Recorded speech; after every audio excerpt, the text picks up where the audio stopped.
Behind every face and every action, there's a name. And the search for those names, well, that's where these stories begin. I'm Fox 4 senior reporter Kaitlin Knapp, and I'm on a mission to get to know the names we know and perhaps find the ones we don't. Along with detectives working in the same communities you call home, we're all working to find answers and closure in these sunshine crimes. Not all of these cases are necessarily crimes. Some are people that have been found but have no name. So the students here at Ringling College in Sarasota are trying to put a name to the face. And the common theme here is all of the faces, well, their remains were found in Southwest Florida. Everyone starts their life with a name, but some are lost. These are victims, these are the nameless, the forgotten, the skulls, the coldest of the cold cases. One man is on a mission to find those names again. His name is Joe Mullins, a forensic imaging specialist at the National Center for Missing and Exploited Children. His goal? I don't want any skulls sitting on shelves. The shelves of medical examiners' offices around the country. But a 3D image of the ones you're seeing here for the first time are all from right here in Southwest Florida. From the District 21 Fort Myers Medical Examiner's Office. Mullins made a cold call to the office, asking them for access to the skulls. Have to get the skulls.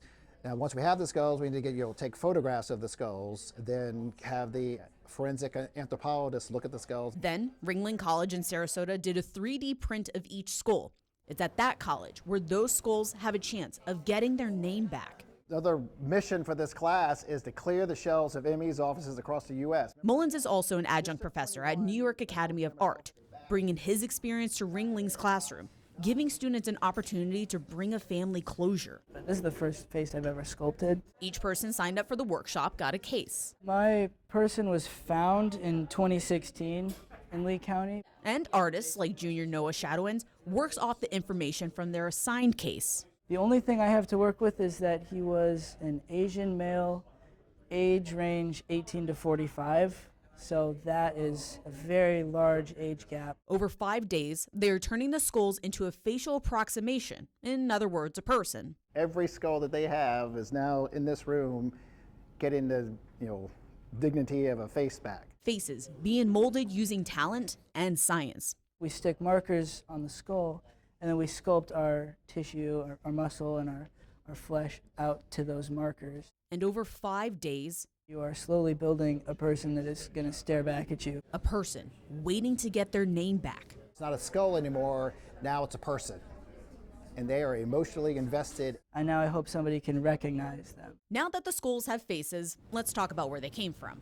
Hendrick County deputies found this man in 1978 in LaBelle, and they believe he was a migrant worker. Glades County deputies found this man's remains in Moorhaven in 1980. And this is someone I've reported on before. The York Island Jane Doe, found off of St. James City in 1995. Deputies found these remains at Bonita Springs near Bonita Beach Road east of Vincent Road in 2010. In 2011, deputies found a man's remains in Hendry County, possibly a migrant worker. The last cold case, someone tried to sell a skull on Craigslist in 2016 in Lee County. It's not clear when this person died. The more eyes that see these facial approximations, the better. But now we have pictures of what these people look like in life. Again, the artist received the skulls from 11 Southwest Florida cases. 6 of them are active investigations, while the other 5 are considered frozen. On Tuesday at 10, my conversation with Mullins continues about those frozen cases and what it means for the people who still don't have a name. To get a look at the faces you saw in this story, head to fox4now.com. And if you recognize any of them, call police.